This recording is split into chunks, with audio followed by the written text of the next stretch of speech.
Welcome back to Ask Abundance. Today I'm joined by Rebecca Smith. Rebecca is a Limitless Practice grad who came aboard Team Abundance. She has a premium fee private pay practice in New Orleans, and she's really great at helping abundance therapists imagine what's possible for them. She is going to tell us today's question. Yes, I am. Thanks, Allison. Mhm. Okay, today it says, I've been a therapist for 7 years. I have solid training, and my current clients get real results. I'm new to private practice, and every single time I have a consult call scheduled, I spend the hour before it convinced that the person is going to somehow figure out I don't know what I'm doing. It doesn't matter how many good sessions I have, the doubt just resets. How do you actually move through imposter syndrome in a lasting way? Or is this just something therapists learn to work with forever? So I want to thank Therapy Notes before we get started on this answer. They are our sponsor for Ask Abundance. I've talked about them for years. I know their features by heart, but what truly sets them apart is that they genuinely care about your experience. It's not just about troubleshooting. They actively implement user-suggested features like therapy search, secure messaging, clinical outcome tracking, and their AI Notes feature Therapy Fuel. Everyone at Therapy Notes believes in the product and wants you to love it too. Plus, they're independently owned, which means no venture capital and no pressure to prioritize investors over customers. This independence allows them to keep their prices fair, to focus on innovation, and prioritize customer experience. With over 100,000 therapists already on board, they've proven you don't have to compromise success for quality. If you're ready to see for yourself, try Therapy Notes free for 2 months with the code ABUNDANT at therapynotes.com. All right, what are your thoughts? Right. Ugh, imposter syndrome is the worst. Hmm. That's my first thought. Yeah. Yeah. I thought it's really interesting because I think that there's a lot coming up here. Obviously, this person really does know what they know that they know. They Uh-huh. know that they're like my clients get results. I've had years in this business. But it's still coming up probably because it sounds like there was a recent switch to private practice. Yeah, And probably. the Hmm. thing that my brain like kind of narrowed in on for this one was that they describe it happening particularly before consult calls. So Hmm. before you're meeting this person for the first time. And we can get into whether the imposter syndrome happens outside of this context in a minute, but specifically for the consult calls, I think that there's something really powerful about getting in the right mindset for consult calls Hmm. and and being your best. And of course, that's exactly when imposter syndrome comes up.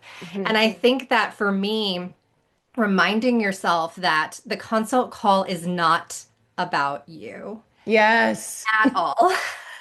It Let's has, say it that has again. nothing to do with the The therapist. consult call is not about you. It's not about you, it's about the client. Hmm. And the client wants it to be about the client. This is not Yes. just you like pushing off the attention.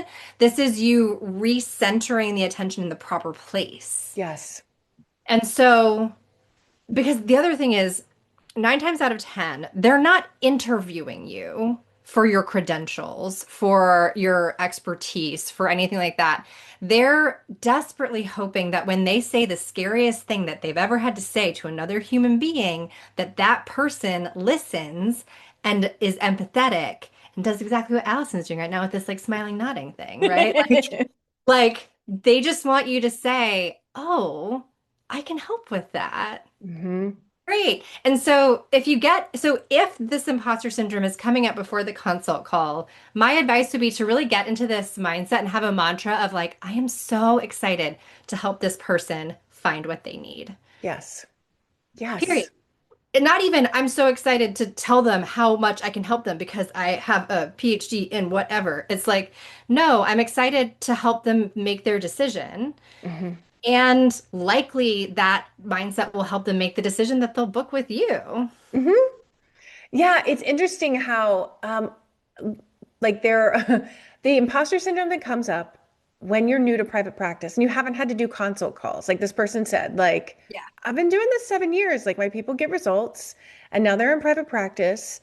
And this sense that they need to prove themselves or convince or sell themselves in the consult call is usually what trips people up. And it is the exact wrong thing to do. Like you Yes. said, it's about them. I really, y'all, all I want you to do in this consult call is ask them, tell me a little bit about what's bringing you to therapy. And then Yeah. shut your mouth. Yeah. And then when they've stopped talking, to validate it, you're not doing therapy here, to be like, God, that sounds like it's been really hard. Um, you can ask them, and I always do, like, we'll have some back and forth, just normal conversation about what they're struggling with. And sometimes I'll be like, yeah, that sounds a lot like my clients. Um, they struggle with X, Y, and Z. Does Y also like bother you? Is that something that's a part of your Yeah. life? And they're Let me usually show you that I know your experience. exactly by Yeah. asking you, not telling you. Yeah. And then I say, so from my perspective, like you sound like so many of my clients, it feels like it would be a really good fit. What questions do you have for me so that you'd know if I was a good fit for you? Mhm. And most of the time, they don't have any questions. Right. They're like, when can I sign up? Yeah, exactly. But it gives them that space, and you want Yeah. to give them that space to ask any questions. I agree, but it also gives them hope, Hmm. right? I think that providing hope is a really underused portion of the consult call to Hmm. say, like, I've heard this before. I understand this. Like, I think that this is something I can help with. Hmm. How can I help you decide if it's the right fit? Yeah. And Yeah. I'll share an experience. Like I was looking for a provider for my daughter, and somebody had come very highly recommended by people I trust. So I already knew we were gonna like sign up with her. And we got on the phone, and she literally talked for like a solid 10 minutes about her background and what she does and how she does it. And I was glazed, like I know the words she's using and I'm glazed over, right? And then after all that, she asked about my daughter. And I was still committed to seeing her because everybody had said, she's fantastic with this. But I was like, if I hadn't been convinced already, I would have been unconvinced Yes. by everything she was, because it was not focused where it needed to be focused, which was on my child. Right. So Did take you the offer pressure her off. coaching I services? desperately wanted to because she ended up being great, and I really like You're enjoyed like, I working can with her. also help you. I know I have to bite my tongue so much, Rebecca. Um, I also think with this one too, how much of this is also a money mindset issue? yes, Because have they ever had to have a session where they then had to be like, please give me money? Like that is a right, really awkward thing for private practice if you're used to like a hospital setting where you're getting paid by a boss right. versus having an interview every few weeks where you might get somebody who's giving you money. That is it's a whole different mindset. So that Yeah, might come into play too.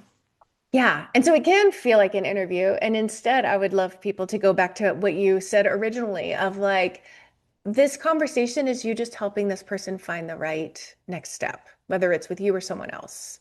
Yeah. And when you're coming at it from that kind of like clean generosity, those conversations always go great. There's no Yeah. desperation in it. There's no proving or convincing. We don't want to prove or convince. If you're proving and convincing because it feels like the person requires that, they're probably not a good fit for you. Right. And then Because you do what that provider did and you create a self-fulfilling prophecy of like, I'm not enough. right, Because I tried right, to prove so hard that I'm enough. right. And I think like there are areas of business where that's what you do. Not ours. Not ours. And so I think people are often like following a different model that like their uncle told them about who's in sales, right? Oh, bless. Yeah. Right. You're not selling a house. You're asking people about their trauma. Yeah, yeah. So you don't have to prove yourself. You can just like the way you prove yourself is by listening and paying attention and holding space in a way that helps them feel seen. And then answering their questions honestly. So Mhm. yeah, yeah. Um, Absolutely. what else do we want to say about that? I think, oh, another thing that makes it way easier is to have a script, especially these first, however many calls. Like it's not like this person is still early and they're getting calls because there's not been any exposure therapy yet. Yeah. Or maybe they're not succeeding in converting calls and that's why they continue to be so nervous. Mhm. We have a first phone call script that I'm going to give you guys as a free worksheet. And just having this, which is, basically what I said, but now you don't have to jot down notes. Um, it's going to help you feel like, okay, I know what to say. And literally, like the thousands and thousands, tens of thousands of people have used this script and it works. So it's very validated. Use it. Yeah. Absolutely. So we'll put that in the show notes and in the in the caption. I keep forgetting the word caption. Mhm. Um, Absolutely. And remember that it sounds potentially like this person didn't have imposter syndrome at their previous job. That's just time. yeah, So, like, you had 7 years in that one. Give it a couple years in this one. I think yeah. too. And like also you have all these years in the profession, like probably the first couple sessions with people, with the first handful of people feel kind of like, I don't know what I'm doing in private practice, even if you've been doing it for decades. So know that that's normal. Imposter syndrome shows up when we're doing something new. And when I still get imposter syndrome all the time, and I'm like, okay, good, I'm challenging myself. Yeah. Fantastic. So, Imposters don't get imposter syndrome. They're relieved when they get away with it. right, exactly. Amazing. All right. Well, thank you so much, Rebecca. I will talk with you soon. Absolutely. Bye.